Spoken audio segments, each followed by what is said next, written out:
Hello दोस्तों, स्वागत है आपके अपने YouTube channel excellent academy by Rajesh sir.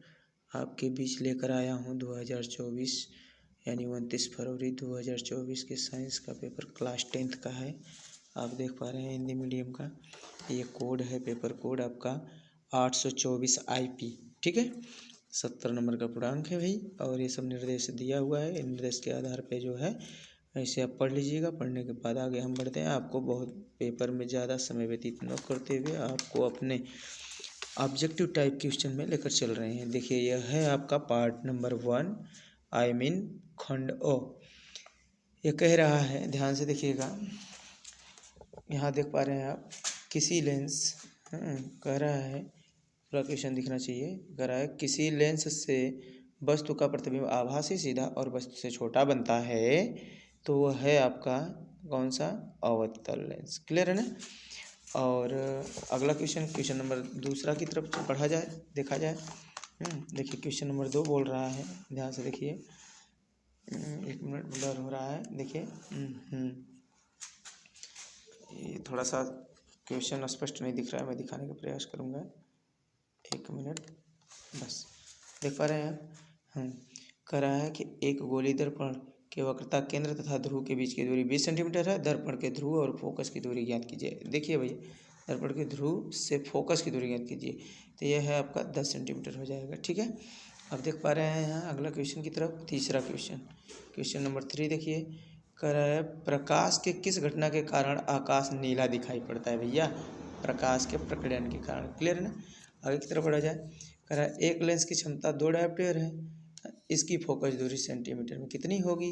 भैया, ये प्लस में है, प्लस 50 हो जाएगा। ठीक है, आगे की तरफ बढ़ा जाए, देखा जाए ये। हाँ, देखिए क्वेश्चन नंबर 5, ये करा क्वेश्चन नंबर 5। कह रहा है कि फ्यूज तार को निम्नलिखित घरेलू विद्युत वितरण के लिए किस तार की श्रेणी, यहाँ थोड़ा सा देखें, किस तार की श्रेणी में जोड़ा जाता है? ये जीवित तार। ठीक है, आगे बढ़ा जाए। कह रहा है यदि ये, यहाँ देखा जाए, ब्लर क्यों आ रहा है? देखिए, कह रहा है यदि, जब हाथ आगे ले जा रहा है ना तो ब्लर आ रहा है। ठीक है, 1 मिनट थोड़ा सा रुका जाए। अब देखिए, कह रहा है कि यदि शक्ति, कार्य तथा समय के मात्रक क्रमशः x1, x2, x3 से प्रदर्शित किए गए हैं, ठीक है ना, इसे प्रदर्शित किया जाए तो वो बता रहा है कि निम्नलिखित में कौन सा संबंध होगा? तो भैया ये देखिए, x1 into x3 equal x2 होगा। ठीक है, ये ऑप्शन नंबर बी इज आपका राइट आंसर। यहाँ लगा है, देख पा रहे हैं ना? Option number B is right answer होगा। क्लियर है ना? आगे देखा जाए। कह रहा है एक क्वेश्चन नंबर 7 देखा जाए। कह रहा है एक चालक में 10 एम्पीयर की धारा प्रवाहित होती है, तो इसके संगत 2 सेकंड में प्रवाहित होने वाले आवेश की मात्रा कितनी होगी? 20 कूलम होगी। ठीक है, अब आगे देखा जाए, क्वेश्चन नंबर 8 की तरफ बढ़ा जाए। क्वेश्चन नंबर 8 देखा जाए। अब प्लास्टर ऑफ पेरिस का सूत्र होगा, पहला आपका ऑप्शन सही होगा, I mean CaSO4 into half H2O। ठीक है, आगे देखेंगे, क्वेश्चन नंबर 9 की तरफ रुख किया जाए। कह रहा है pH मान 8.5 वाला विलयन है, क्षारीय होता है, सबको पता है। ठीक है, ये सब आप देख पा रहे हैं। ठीक है, आगे देखिएगा। कह रहा है क्वेश्चन नंबर 10 की तरफ बढ़ा जाए। कह रहा है कि CH3CH और CHO या CH3 का IUPAC नेम होगा, ये 2-मेथिल प्रोपेनल। क्लियर है? 2-मेथिल प्रोपेनल होगा। आगे देखा जाए, बाह्यतम कोश में 7 इलेक्ट्रॉन वाला तत्व है, अधातु है। कितना आसान क्वेश्चन बनाया था इसमें ना, देखा जाए। आगे देखा जाए, क्वेश्चन नंबर 12 की तरफ देखा जाए। कैल्शियम नाइट्रेट का रासायनिक सूत्र होगा, कैल्शियम नाइट्रेट का रासायनिक सूत्र होगा CaNO3 का ट्वाइस। क्लियर है ना? अब आगे देखेंगे, निम्नलिखित में से असंतृप्त हाइड्रोकार्बन है C2H2। ठीक है, आगे बढ़ा जाए। कह रहा है कि रक्त दाब नापा जाता है, यह option number A is right answer, यानी स्फैग्मो मैनोमीटर द्वारा। ठीक है, आगे बढ़ा जाए। क्वेश्चन नंबर 15 की तरफ चला जाए। एक मिनट। क्वेश्चन नंबर 15 कह रहा है, एक मिनट। निम्नलिखित में से कौन सा पादप हार्मोन है? साइटोकाइनिन, ठीक है।